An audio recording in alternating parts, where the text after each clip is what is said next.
Welcome to Take a Wonder with Shebs.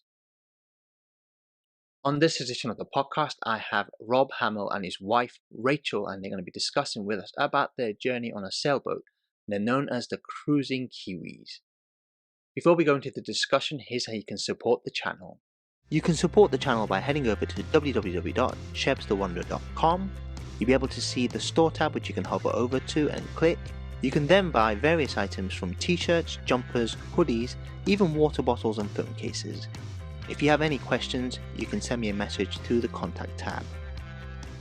Rob, welcome to the show. Thank you so much for being with us today. I know you are traveling around the world and you're currently in Thailand. So how are you? Oh, it's amazing. We're having the adventure of a lifetime. It's incredible. We're sitting right now talking to you, Shebs, on our floating home, which is a 43-foot catamaran, and we're in an anchorage. We've been sailing all day, and it's been a wild and woolly, blustery sail, but we're in a safe anchorage. It's still a bit blustery here. Pitch black, dark. It's a bit wobbly. You wouldn't recognize it because it's so dark out here behind me, but we're safe and sound, and we're enjoying life. I was reading into your life. You've been sailing for coming to 3 years. We'll come on to that in a sec, but I just want to get the audience to understand who you are a little bit. But so just explain a little bit about yourself. Well, I'm a Kiwi, born and bred. I grew up in a place called Whakatane, which is not a rude word. And it's safe to say Whakatane, and it's a beautiful little town, seaside town. Grew up there, was very active into sports and all sorts of things, and took up the sport of rowing. Ended up going to the Olympics, World Rowing Champs, and ended up rowing the first ever rowing race post-Olympics across the Atlantic Ocean, first rowing race, organised by one of your compatriots, Sir Che Blythe, from Tenerife to Barbados back in 1997. That was an epic, life-changing event. Since then, I've done a bunch of things, made a film about, well, we can talk about that, I suppose, about Cambodia. And my wife and I have had three boys as well, and we are currently circumnavigating or attempting to circumnavigate the world and meeting different people and cultures and countries and discovering new things along the way. It's really cool. Your life is so full of there's not many people you come across in life, and they've gone through various different things. And you've mentioned a couple of things there, so we'll come on to that. Come on to your actually early stages of how you fell in love with. Because I always ask this question: how you first fell in love with travel. But did you fall in? Were you into traveling? Because when you speak to Kiwis, because you're on an island really far away, is travel part of what you want to do in life? So did you want to travel when you were young, or was it not something that was in the realm of what you wanted to do in your life?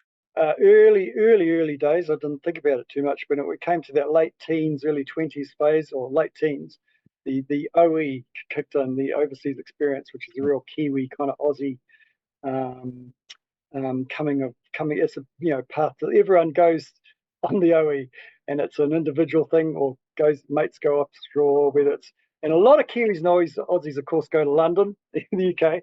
And I remember going there myself and falling accidentally into Earl's Court, but heaven forbid, this is back in 1987. And there were Kiwis and Aussies everywhere. I thought I went to travel to discover a new country and culture, and blim neck, there were Kiwis and Aussies everywhere. And so I thought, well, that's not really travel in its fullest sense. But in the interim, after that, as I mentioned, I got into rowing, and through that, I traveled a lot, but I didn't really discover countries that I traveled to. It wasn't until I had more time to purposefully travel to discover those cultures and those incredible places that sit in nooks and crannies in every part of every region of every country, just waiting to be discovered. You were just saying when you went to London and you saw a lot of Kiwis, a lot of Australians, and so is that where you first? Because you were talking about your rowing, is that how you first fell in love with rowing? Is that how you wanted to become?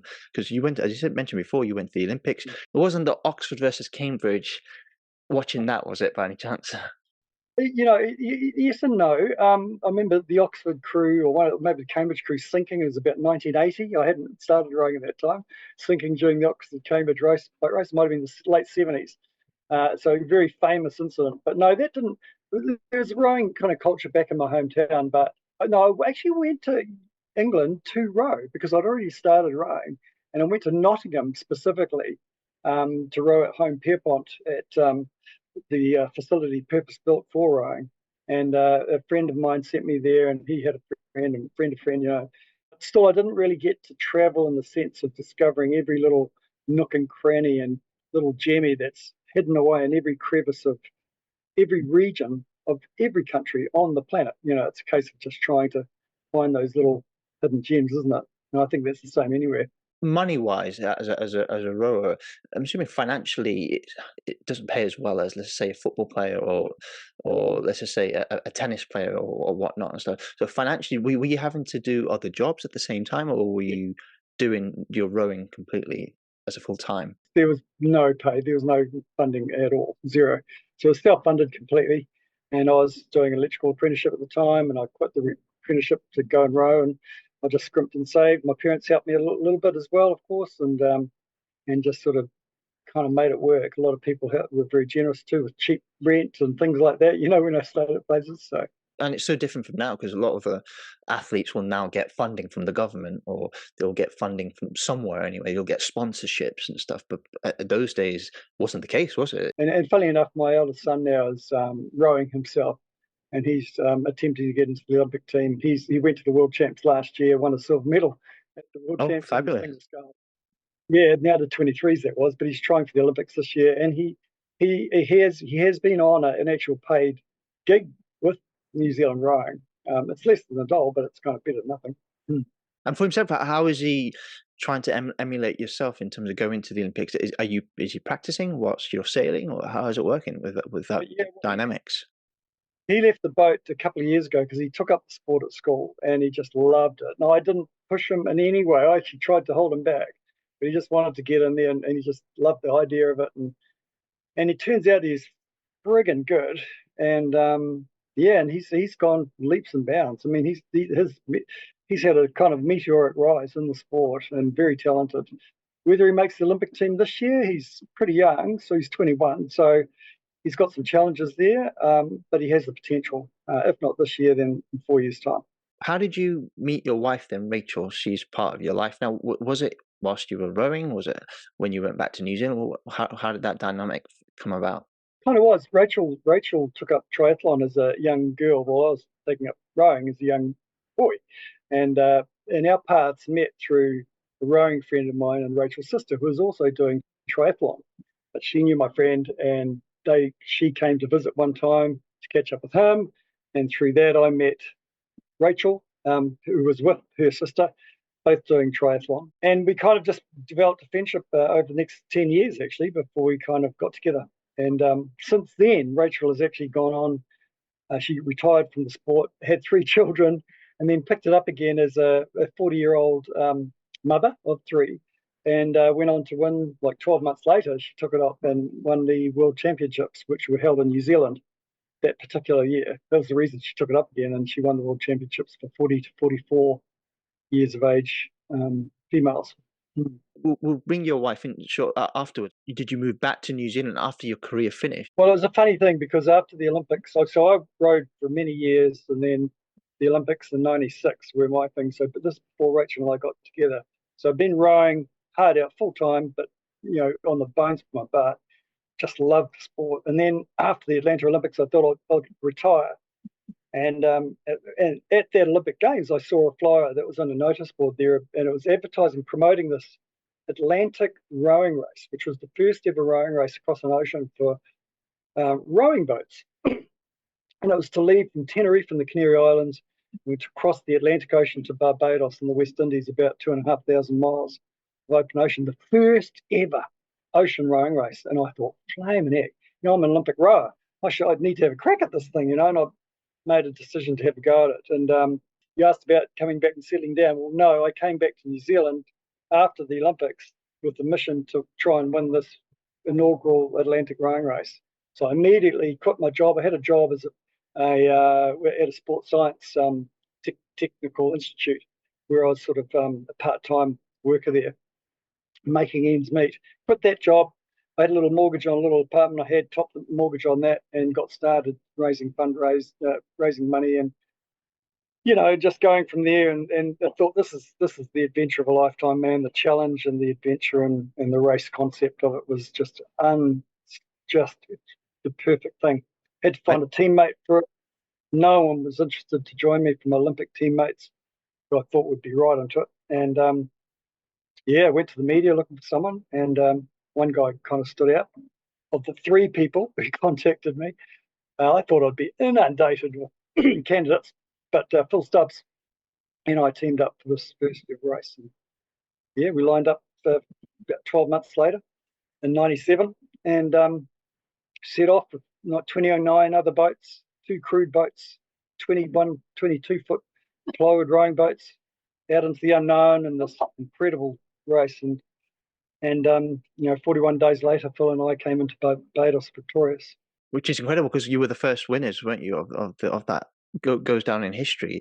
And so it's an interesting life that you've lived with there. But then your brother was going to sailing, wasn't he, across, and then got caught in the time when there was the genocide in Cambodia. Now, I've been to Cambodia myself, so I've seen the killing fields, I should say, in Phnom Penh. Then I went to Siem Reap. So I know the history of it. I met a lot of people who survived that, and I also met families who lost loved ones. And for you to lose a loved one at that time, have you found peace within yourself? Is it something that still sort of you think about? He's with me all the time. No, Kerry's with me all the time, and I have lots of reminders of that in many different ways and forms that are difficult to describe here. But look, it was a life-shaping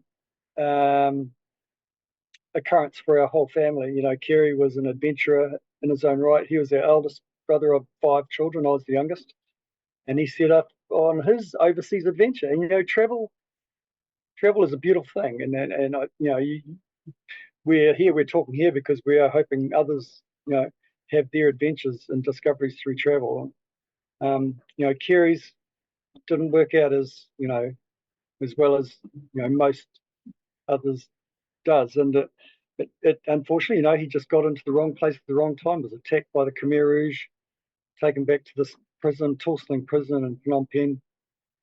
This is back in 1978, where he and another man, an Englishman, John Dewhurst, were tortured for 2 months, forced to sign confessions to being CIA, and were then executed. And as I say, that really shaped our family. He was missing for 18 months, 16 months. We didn't know what had happened. Then we heard through the media what did happen. And for my mother and father, I mean, it was just awful. And I guess that, as I say, shaped our family and shaped me and shaped some of the decisions I ended up making in life. And I think we're sitting on this boat here now, in this beautiful, safe yet slightly blustery anchorage, because of what happened to my brother. And I'm living the life that he kind of never got to have, traveling the world, seeing extraordinary things and cultures and people. You did the film, but are you able to go back to Cambodia? Have you been back to Cambodia with your family since that time? Yes, since then. So we sailed up. We left New Zealand in 2018, arrived in Australia, circumnavigated that for 3 years, and then 2022 we set off up into Asia. Now, Kerry sailed from Darwin up into Asia, Indonesia, Malaysia, Thailand, and we ended up following Kerry's journey. Actually, through his letters, we went to some of the anchorages that he went to that we know about through his letters, and which were amazing, colourful, painted a picture for us that we lived vicariously by. And we followed that journey as a family, my wife and kids. And part of that journey was to go to Cambodia. In the end, we didn't sail there. We actually flew there from Malaysia, and we spent 2 weeks in Cambodia, visiting the prison, and where he was incarcerated. And there's a photo of my brother there, along with half a dozen other Westerners who were a few captured during that time. Outside of New Zealand or outside of, I suppose, Western culture, these sort of things go on, and it's learning and making sure that you not necessarily you're going to understand why it happened, but because we still don't know why that sort of stuff happens in life. But Cambodia was a place where I went to back in, I think it was 2015, so coming up to 9 years, and it really changed my perspective on life. The reason why I say that is because it's a recent history. I think it was sort of finished in the late 90s, 1997 officially, and when I met loads of people there. And the thing was that what I found staggering was they'd lost their loved ones, but they were very happy people because they had a second lease in life. And for me to see the way they were, sometimes, well, why am I getting stressed about work? Why am I getting stressed about this? I could be exactly like them. So that's what I think I took from it. They call it the smiling culture of Cambodia. They're very smiling people. And I remember the first time I flew there, and again, this is when we were making film, and I ended up testifying in the War Crimes Tribunal there. And leaving Cambodia that first time, flying through Singapore actually, and suddenly everyone wasn't smiling. It was really stark, the difference. And not that necessarily a lot of them have much to smile about, but because it is still a broken society there. They have a lot of problems, and the government is very deeply corrupted. Its Prime Minister is the former Khmer Rouge soldier, indeed, and he is certainly ruling with a strong arm. And in fact, he says that in his rhetoric. Well, another interesting point to note is that you also delved in becoming a politician as well. So you wanted to become, well, you stood for candidacy for the Green Party. Again, where did this ambition come about? Was it something that you wanted to do? Look, I have a basic, like a lot of us, an environmental thing, and I wasn't trying to be a politician at all. It's just that I had a little bit of profile back in New Zealand, and I did stand in my seat to try and promote what they call the party vote. It's an MMP system. I was never, ever, ever trying to become an MP, but I was trying to promote the party vote towards the Green Party, and in the hope that they would get some seats for those people in the higher up in the list MPs. But I was never going to be political. So you got no ambition of going back into politics then in the future? If I didn't have a family, if I didn't have other priorities, yes, maybe. But that would be, I can't see that happening anytime soon. Tell you what you're doing right now, and this is really, and we've obviously spoken a little bit about it already, is you're sailing on an adventure, and you've called yourself the Cruising Kiwis, and it's yourself, your wife, and your 3 kids. Now, when I was reading into this, you said that you took your kids out of school and you said you wanted to teach them on the road. Tell us why you first started this and why it was important to start this journey, and you're still on this journey as well. It'd be good to have Rachel here to answer that question too. Maybe when she does join us. Yeah, absolutely. Bring your wife Rachel in. Yeah. My basic philosophy is to not hurry childhood, to not race through childhood. There's this massive pressure to get them into primary school, start school as soon as possible. First of all, send them into preschool, then send them into kindergarten, then to send them into school at 5, and then we've got to send them off to intermediate, and then they go to high school, and then they've got to get there this, and this, and this, and this, and this, and then they've got to go to there's constant pressure, and we have this thing where what is the hurry to grow children?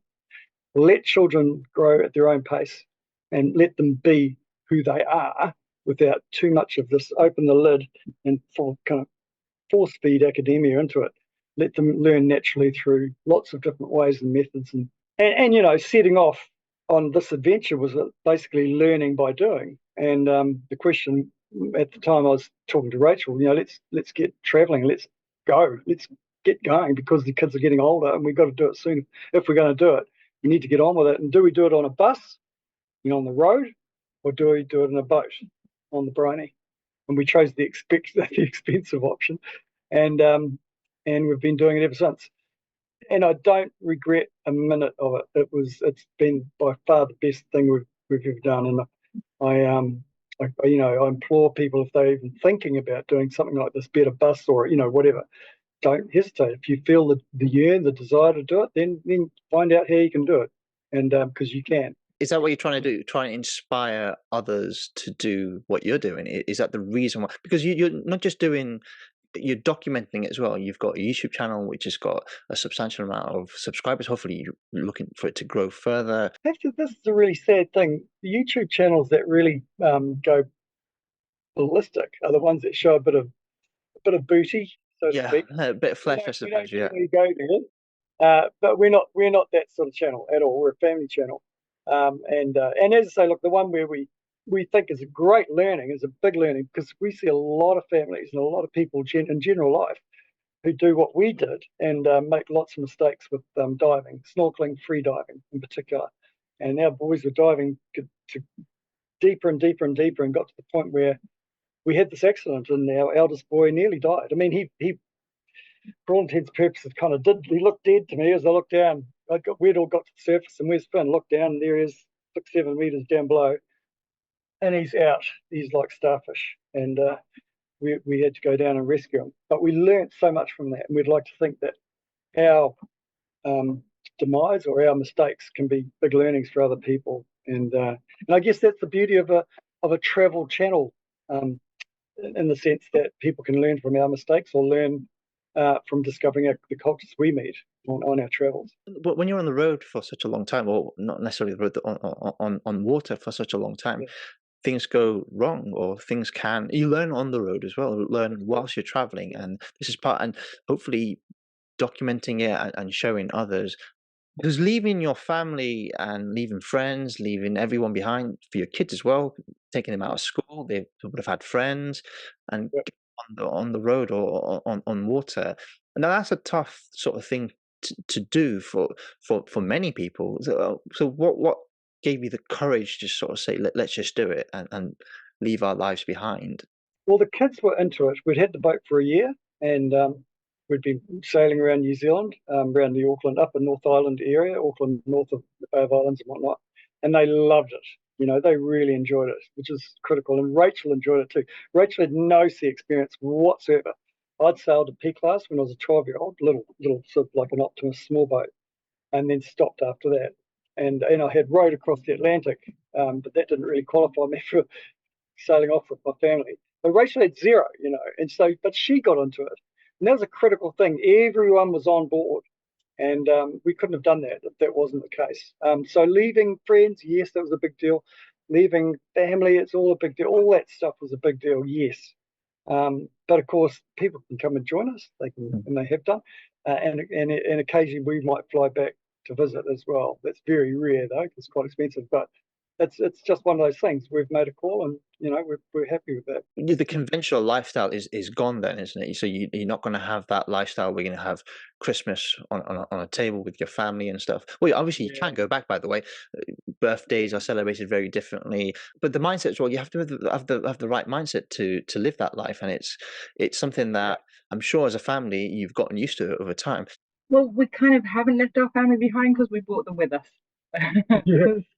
And I left my family behind in England, so that was much harder, I feel, doing that than 20 doing plus years this ago. on the boat. Because I feel like I'm taking my family with me. Although we've lost our eldest son; he's gone back to New Zealand.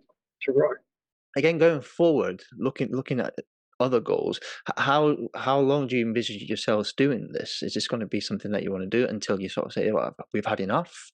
When we initially set out, we said we'd keep going until we ran out of money, and then it was, let's try and get round the world. But we're very slow at going anywhere. I mean, we left almost 6 years ago now, and we're only in Thailand. So, mind you, we had 3 years in Australia in the pandemic, so that kind of slowed us down. Yeah, I don't know. I think we'll possibly keep going until we have no children on board, and then it might, then I might want to be back where they are.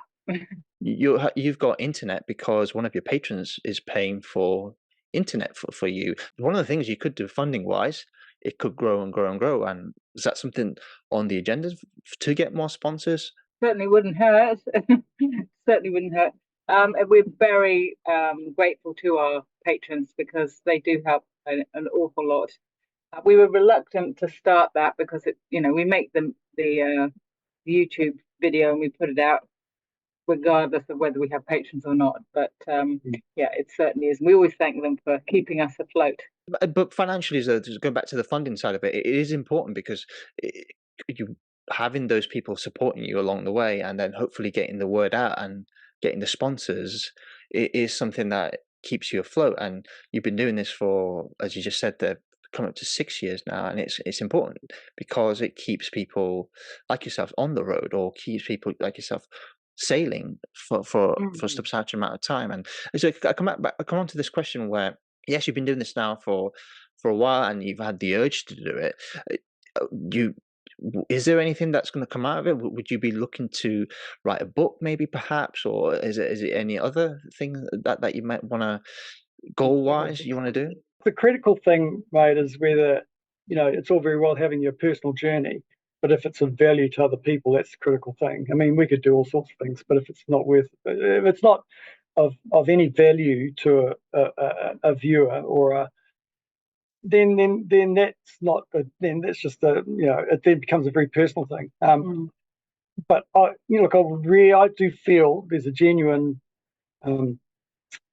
service or product or something that we are offering for people to follow what we're doing, because some of the stuff we experience is pretty unique and challenging and exciting and dramatic and invigorating, and then it's just inspiring, man. Some of the places we see and the people we meet and the cultures we discover, so inspiring. I mean, yeah, it's hard to put in words. I'm kind of getting a bit flowery there, but seriously, it's incredible what's out there. And I guess because we're experiencing it firsthand, people can live vicariously by it or be inspired to do it themselves, hopefully, by watching our journey. Obviously, you have ambitions in life, but going forward, you want to do something that you savor. And then if the agenda is right, okay, perhaps we could do this to sort of maybe write a book, or you want to grow the channel at the moment, which is great.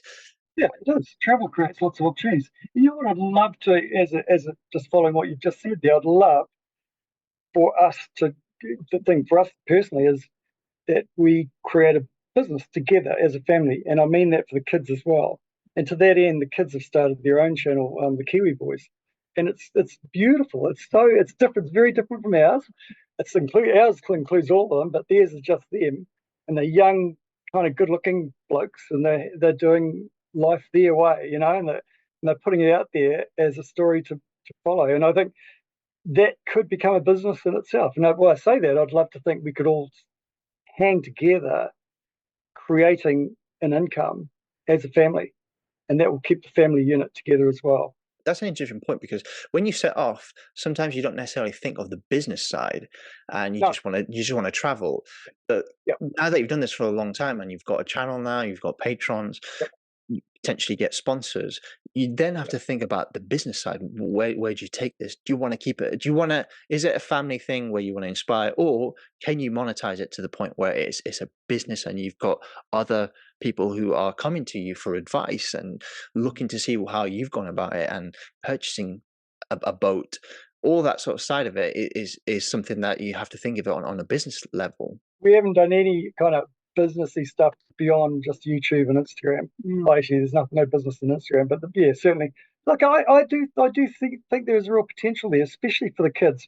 I mean, they are, as I say, they've got lots of potential, and they're dynamic, and they're really very skillful, and they're charismatic and funny as all heck, and and just generally interesting kind of guys. And I don't know, I mean, I'd like to think that together we can create something as a family unit, and that will help us remain as a unit. And as Rachel said, give up sailing, maybe go back to see the boys, but maybe we don't have to do that. I don't know. Who knows? Tell everyone, it's been amazing having you both on here today, telling us your story. So tell everyone where they can find you, all those important things. And you also mentioned the Patreon, so how people can also get involved and help support your journey. Well, yes, we have a website, thecruisingkiwis.com, but obviously YouTube. You go to YouTube and then search Cruising Kiwis, Instagram, all that stuff. The boys are the Kiwi Boys on YouTube. They're great, and I really like them. And they're on TikTok and all that stuff. they're big on TikTok. Goodness me. Do go out and support, and if there's any sponsors listening as well, please get in touch with the Cruising Kiwis and help their journey along the way. And I'd love to see where you guys go next. Rob and Rachel, thank you so much for coming on. I really appreciate your time and telling us your story. I hopefully will get back in touch with you and see where you are on your next journey. And so thank you so much for your time today. Thank you. Really appreciate it. Very humble. Thank you. Don't forget to subscribe to my channel and hit the bell button to never miss an episode, and watch all my previous episodes from the show. You can also follow me on all my social media platforms. That's it for Take a Wando Chefs. Hope to see you all soon. Until next time, bye for now.